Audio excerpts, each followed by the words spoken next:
The following is a special presentation of Tony Kurre Radio.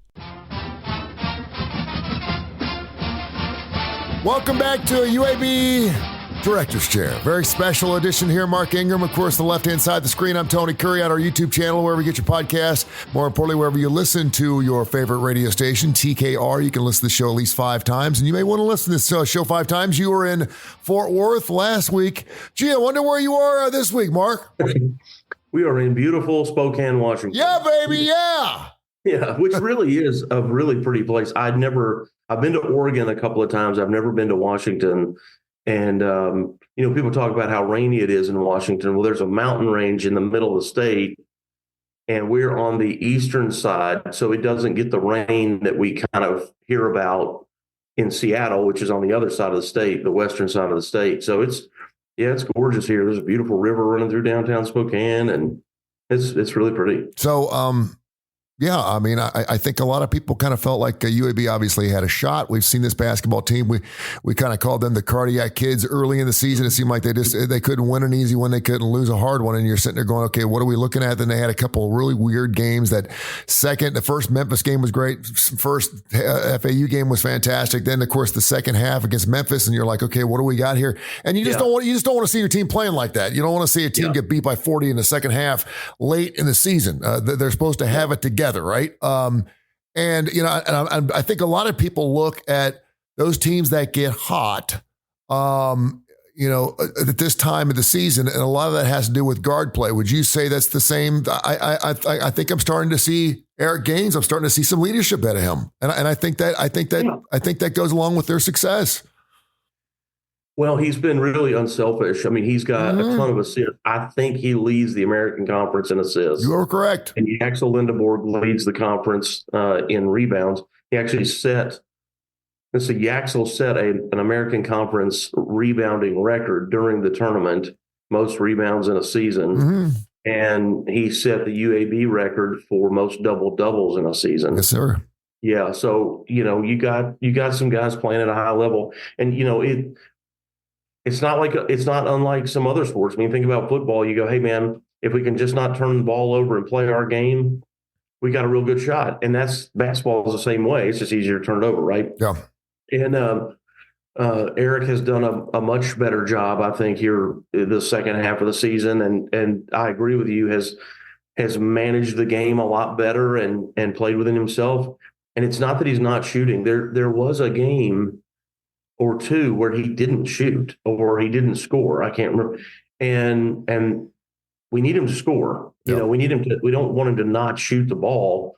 And he had a great tournament in Fort Worth. And those guys are just hoping to carry that momentum now here to the NCAA tournament. We play San Diego State tomorrow, which will be 12:45 Central Time. And San Diego State, who went to the national championship finals last year. I mean, they were in the game. They're really, really good again. And they've got one of their players was picked yesterday, second team All-American.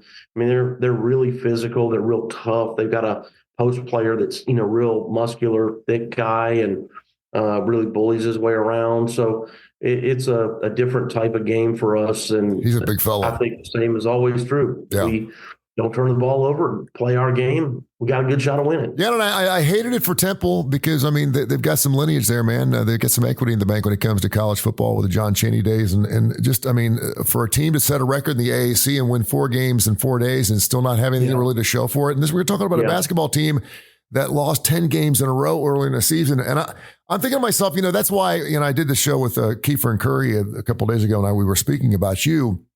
And I said, I think that's why college basketball may be my favorite postseason of all postseasons of major sports, Major League Baseball, NHL, because you got 2 shots. I mean, you can go into a conference tournament at 11-16 or 11-17 and winning. We've had that happen 3 times, 3, 11, and 18 teams. 19 teams, by the way, all time have made it into March Madness with a 500 or lower record, and 3 teams at 11 and 18 got in 95, 96, and 98. And it's just what a wonderful opportunity to see these teams like a Temple really get a shot. And no, listen, we had a crappy season. Did we learn something from the season? And for them to put it all together and at least make it to a championship game in the AC spoke a lot about what they've been doing. Yeah, I mean, credit to them, man. I mean, you got to play 5 games in 5 days, which NC State beat North Carolina the other day. It's like the first time in the history of their tournament, and that's what Temple was trying to do to us the very next day. And it's just hard, man. It's just really hard. And I think we have the better team, and we outplayed them, but that's really hard. And I tell you, the thing that most impressed me with Temple is that those kids played. They played hard right to the end of that game. Yep. I mean, we were up 26 points, and they cut that lead to 12 with about 3.5 minutes to play. And I want to say at about that moment, they fouled Butta Johnson, and he makes a couple free throws, which pushed it back to either maybe they cut it to 13, but anyway, moved us back to 14 or 15. He made both of his shots, and that was those two shots were really important in that moment. Yeah, because we were sort of slowing things down, trying to really burn the clock out, and then they were sprinting to the other end to make a layup or get fouled, which stopped the clock and put them at the line. And so that was how they sort of ate into the. We played most of the second half with about a 20-ish point lead, 18 to 22 point lead, and then we got to that. There was a moment there in the last 5 minutes where they would sprint to one end and make a layup or get fouled trying to make a layup, and they cut into that lead. And then we might burn 20, 25 seconds off, but then miss a shot, and then they'd sprint to the other end. Yeah. And so that was a key. Those two free throws were key. And Christian Coleman had an awesome game too, and he was really active around the basket. Yaxel Lindebord double again. But we made shots. That's the key, man. You got to play good defense. Andy's always going to play tough defense. Active hands, create steals. Eric Gaines, I think, also leads the American Conference in steals. So it's funny. Everybody wants to talk about FAU and Memphis and some of these guys, but the UAB Blazers, man, don't count us out. These guys they're not ready to stop playing. Doesn't it feel good though, too? I mean, to come into a conference, for your first year and just kind of come in and bully yourself through. I mean, let's be honest. I mean, you've had teams that have been there forever, and I know some are leaving, but to go into a conference your first year and to push your chest out a little bit and show them who the boss is, come and listen. I mean, you had Cincinnati, you've gotten to some of these teams that have gone to Final Fours and stuff, but here come the Blazers and win the tournament. I mean, that's pretty cool. Yeah. Hey, look, man, Andy Kennedy, I'm going to brag on our coach a little bit. Please. 3 straight tournament championship finals. He's won 2 of those 3, which is really hard to do and really impressive. He has won 101 games in 4 years. 101 in his 4 years with us. That is awesome. That is the most games in a 4-year stretch for the UAB program. And I was sitting there telling my son, who's 19 years old, about the Gene Parto days. And listen, I mean, I know it was a long time ago. It really is impressive when you talk about the Gene Bartow years and everything he's done with this program, and you can feel the ghost of him every time you go down there to Bartow Arena. For God's sakes, his name is on the arena. But what Andy Kennedy's done in 4 years with UAB basketball, as long as that program's been around, is really impressive. It really is. Yeah, it is. And it's hard to do, man. Look, I don't care what school you're at. I don't care, what your team looks like. Somebody rolls their ankle, somebody gets the flu, you just have, life happens, and for him to be able to keep weathering through all of that. And what impresses me about the job Andy's doing is he's had so many different players every single year that he's here because of the transfer portal, guys transferring out, transferring in, and just, graduating, matriculating out naturally. And he still finds a way. I mean, he's got 9 new players on this team from last year's team. Last year's team had 9 new players from the previous year's team, and he'll probably be something like that next year. Yep. It's who knows what it'll be. So it's just a remarkable job of him being able to pull these guys together. But I do think, and you were talking about this earlier about the front half of the season, and Andy and I were talking about this yesterday. I hope he took it as a compliment. I was trying to give him a compliment. Is we don't play as well at the beginning of the season. And to me, it's because all those new guys come in, and basketball is a sport where you just got to know, I just got to play with you for a while before I know what your tendencies are, your strengths are. And I know that if I'm the guard and I'm bringing the ball up and I penetrate the lane, over time, I realized that Tony Curry, if I lob it up, Tony's there for a alley-oop, or Tony's on the wing, and I know you're going to be there because you know me and I know you. And it just you can't just coach it. Yeah. It just happens. And so to me, there's a lot to do with that in addition to Andy's instruction, but it's also just time, right? And they, by about, the end of January, they really start clicking. Can you talk a little bit about if Andy Kennedy hadn't played basketball at UAB, I would doubt that he'd be the head coach there. And a lot of people go, duh. But I mean, UAB is a good job, and certainly Andy's been at different areas, Ole Miss, but up in the Midwest and Cincinnati, he's been in some different areas, and so obviously he's got some lineage and some equity going in his resume as well. And then I'm thinking to myself, he had an opportunity. We talked about the West Virginia job opening up, towards the end of the season, and obviously he is a guy who's won an average of 25 games a year the last 4 years at UAB. Just talk about. I don't want to say how lucky it is because, I mean, he went to UAB and he obviously loves that, but talk about his relationship he has with that university. Yeah, I mean, he does love it and he loves Birmingham and his two daughters that are now out of college, but they live and work in Birmingham. And so he's got a lot of old friends from school that are still here. And I mean, his college roommates live in Birmingham, and he made obviously a lot of good friends in Oxford. He was there for a long time. You're just going to, but I think it's kind of like Ray Watts. Ray Watts is from Birmingham. He went to UAB. He treats the university like it's his home because it is. Yeah. He picks the flowers out in the flower beds just like you do, and people think that's funny, but the reason he does it is because it's his home. And there's a lot of that in Andy, that he wants what's best for us. He wants what's best for UAB beyond the fact that it helps him win games. He really wants things to move forward and, to make progress and be everything that he thinks it can be. So we're alike in that. And that's not an easy thing to find in a coach. Most coaches are just trying to win games and that's their job. So that's not a knock on them. But when you can get somebody like Andy who went to school here and spent a lot of time here, there's an unmatched passion that he has for it, for sure. UAB Director's Chair. We do it every single week right here on the TKR app. And of course, wherever you get your favorite podcasts, we're available on every major industry right here on our YouTube channel as well. UAB wins if ... Fill in the answer. Oh, the game tomorrow? Mm-hmm. San Diego State has a fantastic player who, like I said earlier, is picked second team All-American. We got to control that guy. We can't let him, have a career day sort of thing. And then we got to execute on offense and not turn the ball over. But it's certainly a game that we can win. This is not a situation where we look at it and we go, oh my gosh, what are we going to do? We can't match up with that guy. And they got 8 guys that are better than our 8 guys. It's nothing like that. And that's one thing I really love about basketball more so than any other sport, because it is 5-on-5. You can take down each individual relationship and look who you're playing against, whether it's man-to-man or zone.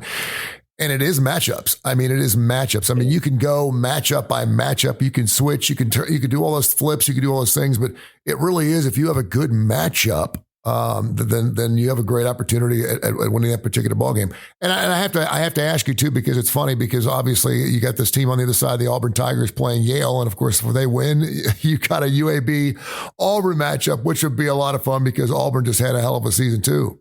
They did. They really did. And Bruce is an old friend of mine, and so it's funny to see all the Auburn and Alabama fans out here in Spokane. I joke with everybody and say we should have just jet pooled out here from, Birmingham or something. And we could have all, probably taken the same plane or something. And kind of hilarious the way this has all gone. And of course, Samford's in Salt Lake City.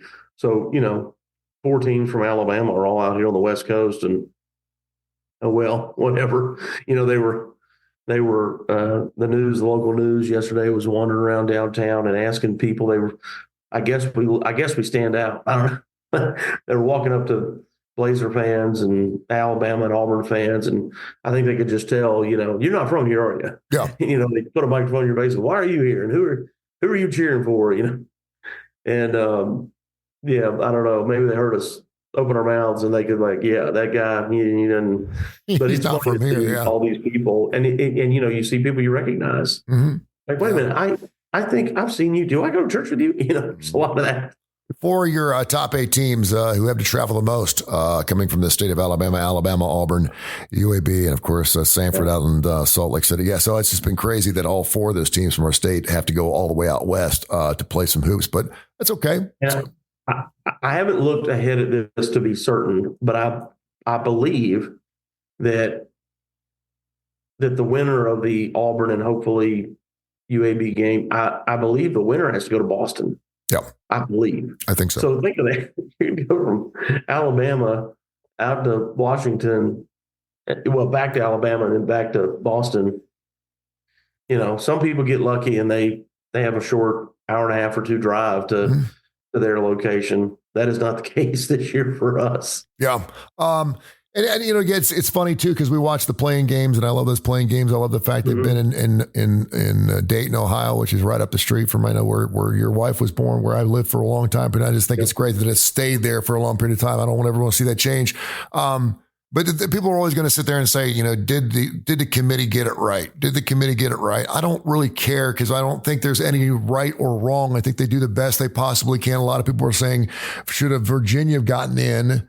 Because Lenardi had them out, and of course they make it in, and then they lay a big egg there in the tournament. And it's like, listen, this is a team that's won a national title. They play incredible defense. Yeah, they lost 6 games by double digits this year, but it's still Virginia. They've got some lineage too. They got some, they got some moxie, and I can't help but think to ourselves, we're human beings, right? And would we rather see McNeese State or Virginia in the tournament? I want to see the big dogs. I want to see those great basketball teams play. Yeah. Do you not agree there? I do not. Okay. I think that, I agree with everything you said about Virginia, about their history and lineage, but the fact that they won the national title 5 years ago or whatever has nothing to do with this year's team. And I think you're right in that the committee, as human beings, it's a really hard job. Somebody's always going to be right there. Somebody's got to be on the bubble, and not get in. And so that's really hard about it. But I think as human beings, the mistake that they make is saying, oh, but they have been good before. They've got all this history. Yeah. Hey, man, that's not fair to my team who had a better season and is a better team. I want to see the best teams in it. And I'm a proponent of doubling the field. I wish we'd go to 128 teams in the field and eliminate the NIT. That'd be my personal preference. It's only one more game. When you say double the field, that sounds like what?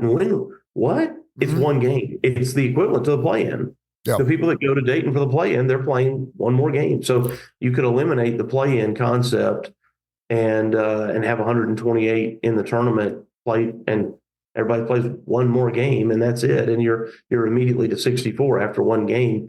I think that it would be more inclusive.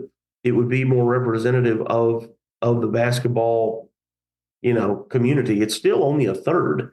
Think of that. It's still only a third of the teams that can possibly get in. There's 360 Division I basketball teams. So you're still, you still have to qualify. It's not like everybody gets in. This idea that that's too many, I think is crazy. Yeah. And I think it's unfair to our coaches to. Coaches are predicated. Their success is completely predicated on did they or did they not get to the NCAA tournament, and if they did, how many times and how many games do they win and all that. And it's really hard to get to the tournament from a non-autonomy league. What's now the P4, they get these average teams in every year that get beat up like Virginia did. They get in because they're barely 500 in their league. They finish 7th or something in their league, and then they go play somebody like, Colorado State or UAB, and they get beat if they're not on their game. There's too many teams. I'll say this: Florida Atlantic, UAB, Charlotte, Memphis, South Florida, SMU. There's at least 6 of us that could all make runs in this NCAA tournament if we were all in it. Yeah. I'm glad you brought something up because you just reminded me of something. Rick Pitino, who, of course, ironically enough, was actually booted off the tournament for the St. John's Red Storm by something his son actually did the night before, which I thought was kind of funny. They kind of broke the bubble for his dad's team. They don't go in and they decide they're not going to play in the NIT. And evidently there are 3 or 4 teams that decided they weren't going to play in the NIT this year. And that obviously is a slap in the face to the National Invitation Tournament. It just is. Whether you and now Rick came out and said something, well, we're going to use this time to do this, and that, and it's going to be taking time away. And I always thought to myself, anytime you can extend your season, it's better for your program, right? Because you're allowed to the NCAA to get those extra practice hours and blah, blah, blah, blah, blah. Can you explain to me just a little bit what in the hell's going on there? Was it a slap in the face?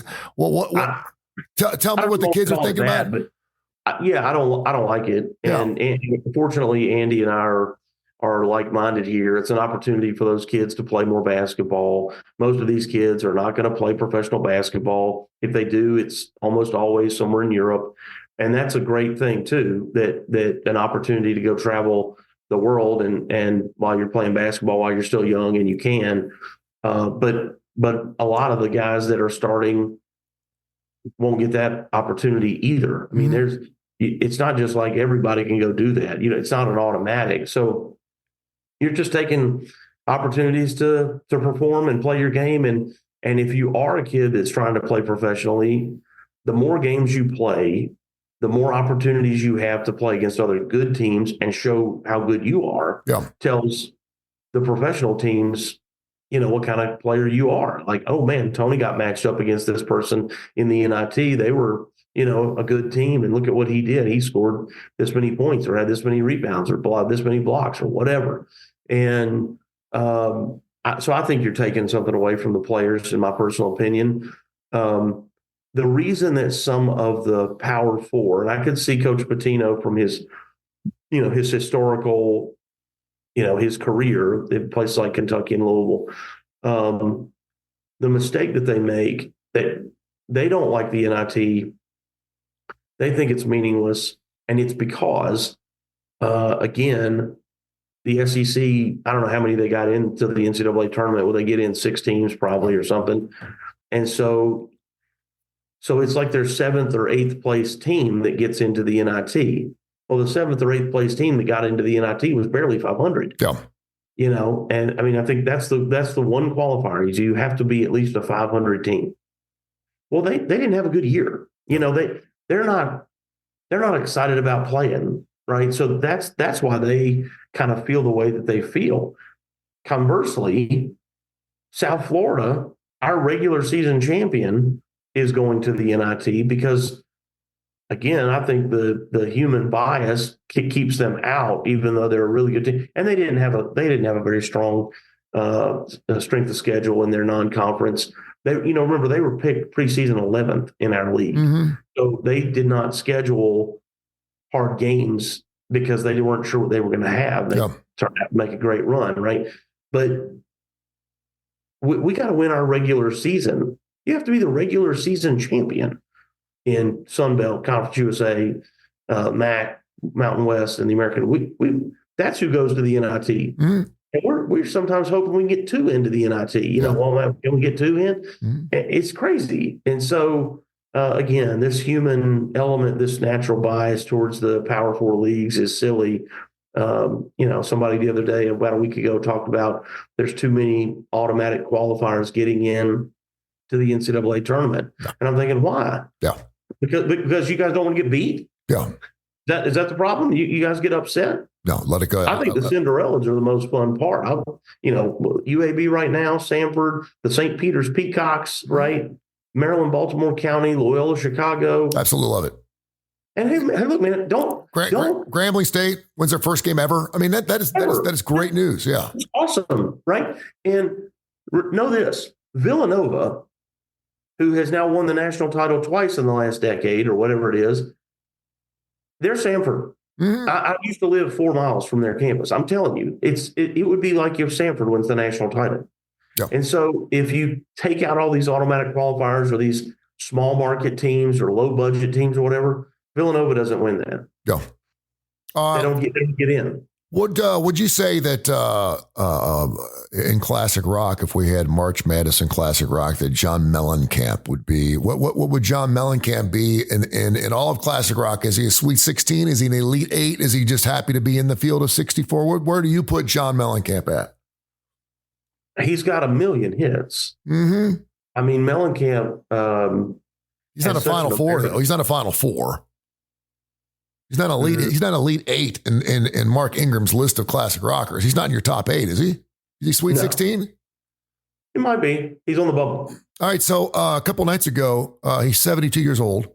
He's back on the road again. He's coming to the BJCC, as a matter of fact, a little bit later on in April. And we need to go to that show, by the way. Is he going to sing a little ditty about Jack and Diane? Oh, yes, I am. Dribble off those Bobby Brooks. And I'm sitting there watching his clip of someone that sent me something. And there's this guy in the crowd about 8 songs into it. And he starts heckling him.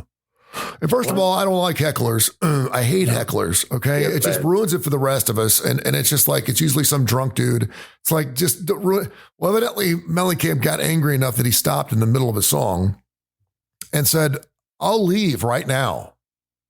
And he first he cussed him all. He cussed him out. He called him a word that starts with a C, and it wasn't that word. And then he basically said, I'll get up and blow this thing up right now. I'll just get up and walk out. I'll leave.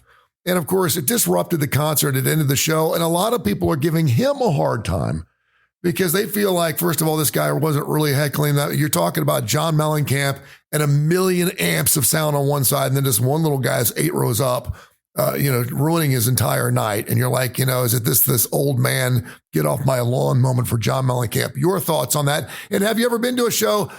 Most of the shows I go to are loud enough that it's not one person can disrupt. Now, I've been to a comedy club show where I've seen it happen, but I've never been to a classic rock show where one dude can ruin an entire night, not a rock show.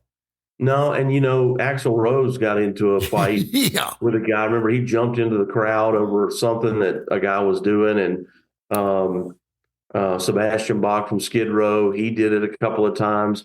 So it's hard to imagine what they could be doing that these guys could even hear it. I'm with you, or be distracted by it. Yeah. With the noise and the lights and everything that I don't know, choreography is not the right word, but you know what I mean? Like they're conscious of their body movement and what they're doing, and they're dancing or moving with the music, and they're strutting over to the guitarist and being with him and strutting over to the bass player, that kind of thing, playing to the crowd. It's hard to imagine what somebody could do to disrupt that. I've never seen that live. I'm like you. I've seen it in a comedy club. Yeah. I think the disrespectful part from all of us as fans is not appreciating how hard it is to stand up on that stage and then perform and be judged, whether it's your voice, your humor, your material, your look, what you're wearing, the whole thing. Yeah. I mean, all eyes are on you and focused on you and just judging the heck out of you. And so don't just assume that they're not a little nervous all the time. I mean, how long has it been since Mellencamp was on stage? I mean, he might be a little nervous about getting back up there, man. It's been a long time. People are going to say, I look old. Who knows what's going through his mind, So I did not heckle, but I was working at Temple, and Daryl Hall and John Oates are Temple grads. And John Oates did this. It was the coolest thing. He did this private little show for about 80 people in the downstairs. There was like this small theater kind of room, super cool on their campus. And it was just him and a guitar. Wow. And he had played a couple of songs, and we were sitting at tables, like think comedy club sort of is the look. And I was pretty close to the guy. And at some point he's talking between songs, and he says, yeah, and I mean, I don't know how much time we've got here, and I just blurted out. I said, 5 more hours is all you got, John. Nothing more than 5. 5 hours tops. That's what I said. 5 hours tops, John. That's all you got. Thankfully, he left. Yeah.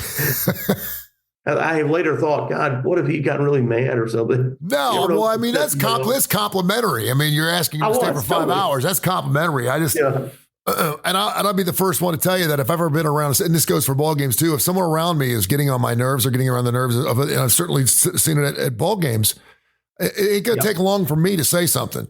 I do that with language. If I got somebody whose language is really terrible, I've turned around to people and go, "Hey man, I got my kids here." Yeah, I've certainly done that. Now, if they're just loud, obnoxious, and they don't use any language, I let them go. As long as they're not dropping in words and they're just obnoxious. They're just really obnoxious. But it's hard to be really obnoxious and not drop some verbiage in most cases. Yeah. But I've seen that too. So I'm just like, let them go, because the louder the fan, the better. But yeah, if you're spending $150, $200 to go to a John Mellencamp show and you're going to ruin it for yourself, I'd be mad. And that might be why John Mellencamp did that. You know, he got the fans around that guy to shut that guy up. Yeah. Probably. Hey, last time we had you on, I told you to bring home a winner, and you did it. Can you do it again? I'm going to do my best, man. All right. Take care of business, and go Blazers, and best of luck to you. We'll look forward to catching up with you next week. Thank you, pal. Thank you, bro. This has been a special presentation of Tony Curry Radio.